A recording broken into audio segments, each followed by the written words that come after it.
पूरे संसार के कल्याण के लिए भगवान श्री कृष्ण ने कुछ अनमोल वचनों का संग्रह इस समाज को दिया है, जिसे हम लोग भगवत गीता के नाम से भी जानते हैं। आज के हमारे इस लेख में हमने भगवत गीता से कुछ महत्वपूर्ण और सुंदर उपदेशों का चयन किया है, जो आप लोगों को काफी पसंद आएगा। और अगर आप इन उपदेशों का पालन अपने जीवन में करते हैं तो यकीन मानिए आपके जीवन में सफलता और खुशहाली का आगमन हमेशा बना रहेगा।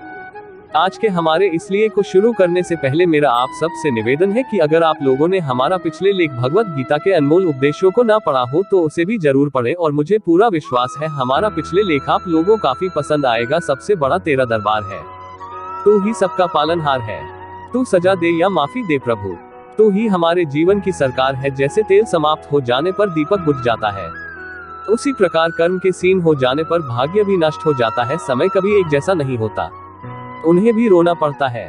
जो बेवजह दूसरों को रुलाते हैं, मन से ज्यादा उपजाऊ जगह कोई नहीं है, क्योंकि वहाँ जो भी कुछ बोला जाएगा बढ़ता जरूर है, चाहे फिर वह विचार हो, नफरत हो या फिर प्यार। जिन्होंने आपको कष्ट दिया है, कष्ट तो उन्हें भी मिलेगा। और यदि आप भाग्यशाली हुए तो ईश्वर आपको यह देखने का अवसर भी देगा। चमत्कार उन्हीं के साथ होते हैं जिनके मन में विश्वास होता है। मुश्किलें केवल बेहतरीन लोगों के हिस्से में आती है, क्योंकि वही लोग उसे बेहतरीन तरीके से अंजाम देने की ताकत रखते हैं। जिस परिस्थिति को बदल पाना संभव ना हो, उसको लेकर अपनी मनोज स्थिति को बदल लीजिए। कुछ हद तक समाधान अवश्य मिलेगा। अगर तुम्हारे ख्वाब बड़े हैं तो तुम्हारा संघर्ष कैसे छोटा हो सकता है। जहां अपनों के सामने सच्चाई साबित करनी पड़े, वहां बुरे बन जाना ही ठीक है। अपमान का बदला झगड़े या लड़ाई से नहीं लिया जाता, बल्कि शांति से कामयाब होकर लिया जाता है। आशा और विश्वास कभी गलत नहीं होते। कोई ना कोई उंगली पकड़ने वाला भेज देता है, उसी का नाम कान्हा है। प्रेम एक ऐसा अनुभव है जो मनुष्य को कभी परास्त नहीं होने देता, और घृणा एक ऐसा अनुभव है जो मनुष्य को कभी जीतने नहीं देता। प्यार या प्रेम एक ऐसा एहसास है जो किसी भी इंसान को कभी भी असफल नहीं होने देता, और अहंकार या घृणा वह एहसास है जो किसी भी इंसान को कभी भी सफल नहीं होने देता। जीवन ना तो भविष्य में है और ना ही अतीत में, जीवन तो बस इस पल में है, केवल इस पल में।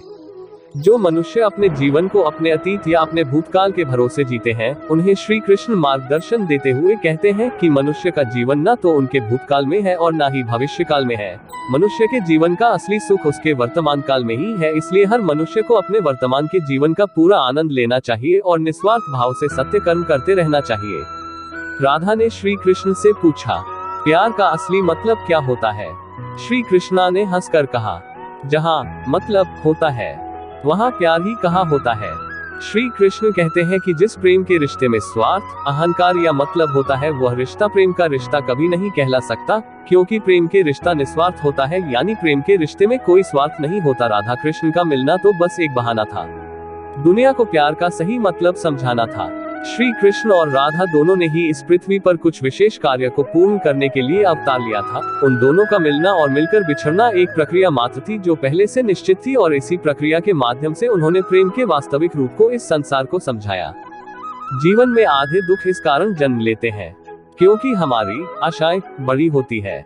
इन आशाओं का त्याग करके देखो, जीवन में सुख ही सुख है। मनुष्य के जीवन के दुखों का मुख्य कारण उसके खुद की आशाएं और इच्छाएं होती है। मनुष्य की इच्छाएं काफी प्रबल होती हैं, और जब मनुष्य की इच्छा के अनुरूप कार्य नहीं होता तो उसका मन दुखी होता है। अगर मनुष्य अपनी इच्छाओं का त्याग करे तो उसके जीवन में सुख के अलावा और कुछ नहीं होगा। प्रेम और आस्था दोनों पर किसी का जोर नहीं, ये एक मन जहां लग जाए वही रह चुका रहा है। जीवन में कभी भी दान देते समय मनुष्य को अहंकार नहीं करना चाहिए, क्योंकि हो सकता है जिसे वो दान दे रहा है उसे दान देकर वो अपने पिछले जन्म का कर्ज चुका रहा है। बुरे कर्म करने नहीं पड़ते हो जाते हैं, और अच्छे कर्म होते नहीं करने पड़ते हैं। मनुष्य को बुरे कर्म करने की आवश्यकता नहीं होती, बुरे कर्म खुद ही हो जाते हैं। पर अच्छे कर्म खुद से नहीं होते, मनुष्य को अच्छे कर्म स्वयं अपनी इच्छा से करने पड़ते हैं, तभी उसका जीवन सफल हो पाता है। जब आप प्रभु के साथ जुड़ जाओगे तो आपकी परीक्षा आरंभ हो जाएगी। कुछ लोग इसे दुख समझते हैं तो कुछ लोग प्रभु की कृपा। सदियों से ईश्वर अपने भक्तों की परीक्षा लेता आया है, और इस परीक्षा के दौरान ईश्वर अपने भक्तों को अनेक प्रकार के कष्टों से सामना करवाता है। सामान्य मनुष्य इन कष्ट और दुखों को भगवान की पीड़ा समझकर भगवान से मुंह मोड़ लेता है, तो दूसरी तरफ सच्चे भक्त प्रभु का आशीर्वाद समझकर इन कष्टों का सामना करते हैं। जीवन में समय चाहे जैसा भी हो, परिवार के साथ रहो, सुख हो तो बढ़ जाता है, और दैक हो तो बढ़ जाता है। मनुष्य के जीवन की परिस्थिति चाहे जैसी भी हो, उसे हर परिस्थिति में अपने परिवार के साथ रहना चाहिए। अगर उसके जीवन में सुख हो तो परिवार के साथ सुख और भी बढ़ जाएगा, और उसके जीवन में अगर दुख हो तो उसके परिवार के सहारे से वो दुख कम हो जाएगा। स्वार्थ से रिश्ते बनाने की कितनी भी कोशिश करे, वो कभी नहीं बनते हैं, और प्रेम से बने रिश्तों को कितना भी तोड़ने की कोशिश करे, वो कभी नहीं टूटते। श्री कृष्ण कहते हैं कि जिस रिश्ते की शुरुआत स्वार्थ से हो वह रिश्ता कभी सफल नहीं हो पाता, और जिस रिश्ते की शुरुआत प्रेम से हो उस रिश्ते को दुनिया की कोई भी ताकत नहीं तोड़ सकती। फल की अभिलाषा छोड़कर कर्म करने वाला पुरुष ही अपने जीवन को सफल बनाता है। जिस मनुष्य का अटूट विश्वास अपने कर्मों पर होता है और जो मनुष्य अपने कर्मों पर सदा अडिग रहता है, वही मनुष्य जीवन में सफल हो पाता है। और जो मनुष्य सिर्फ फल की चिंता करता है और कर्म नहीं करता, उसे जीवन में सिर्फ असफलता ही प्राप्त होती है। अगर व्यक्ति शिक्षा से पहले संस्कार, व्यापार से पहले व्यवहार और भगवान से पहले माता पिता को पहचान ले तो जिंदगी में प्राप्त करता है। हर कीमती चीज को उठाने के लिए झुकना ही पड़ता है, माँ और पिता का आशीर्वाद भी इनमें से एक है। श्री कृष्ण कहते हैं, जैसे हर कीमती वस्तु को उठाने के लिए मनुष्य को झुकना पड़ता है, ठीक उसी प्रकार माता पिता के आशीर्वाद को प्राप्त करने के लिए भी मनुष्य को झुकना ही पड़ता है, क्योंकि माता पिता का आशीर्वाद इस संसार में सबसे ज्यादा कीमती होता है। खाली हाथ आए, खाली हाथ वापस चले जाओगे। आज तुम्हारा है, कल किसी और का था, परसों किसी और का होगा। तुम जिसे अपना समझकर मगन हो रहे हो, बस यही प्रसन्नता तुम्हारे दुखों का कारण है। मनुष्य की मन की इच्छा और सांसारिक सुख की मोह माया ही उसके दुखों का असली कारण होती है। मनुष्य इस बात को नहीं समझता कि वह इस संसार में खाली हाथ आया था और उसे इस संसार से खाली हाथ ही जाना है। इसीलिए जिस वस्तु को वह हमेशा अपना समझकर खुश होता है, वही उसके दुखों का असली कारण होता है, क्योंकि जो आज उसका है वह कल किसी और का हो जाएगा। प्यार और तकदीर कभी साथ नहीं चलते, क्योंकि जो तकदीर में होते हैं उनसे कभी प्यार नहीं होता, और जिससे हमें प्यार हो जाता है वह तकदीर में नहीं होता।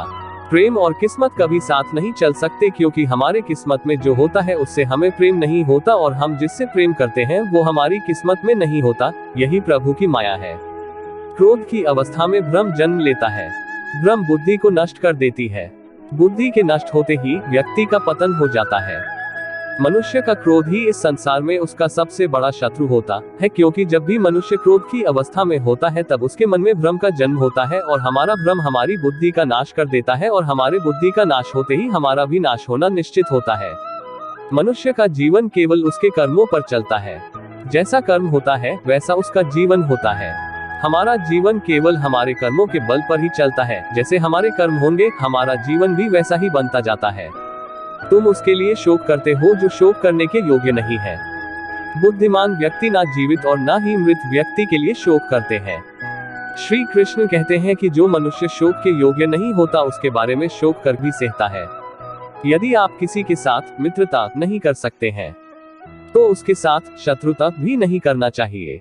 अगर आप किसी के साथ मित्रता करके जीवन भर उसका साथ नहीं दे सकते तो आपको कोई हक नहीं कि आप उसके साथ शत्रुता करके उसे पीड़ा दे। जो लोग सच्चे मन से श्री कृष्ण की पूजा करते हैं और उन पर अटूट विश्वास करते हैं, उन्हें कभी भी निराश नहीं होना चाहिए, क्योंकि अपने सच्चे भक्तों के साथ मुरली वाला हमेशा साथ रहता है। जो मन को नियंत्रित नहीं करते उनके लिए वह शत्रु के समान कार्य करता है। जिस मनुष्य का मन उसके नियंत्रण में नहीं होता, ऐसे मनुष्य का मन उसके शत्रु के समान काम करता है और हमेशा उसके दुखों का कारण बनता है।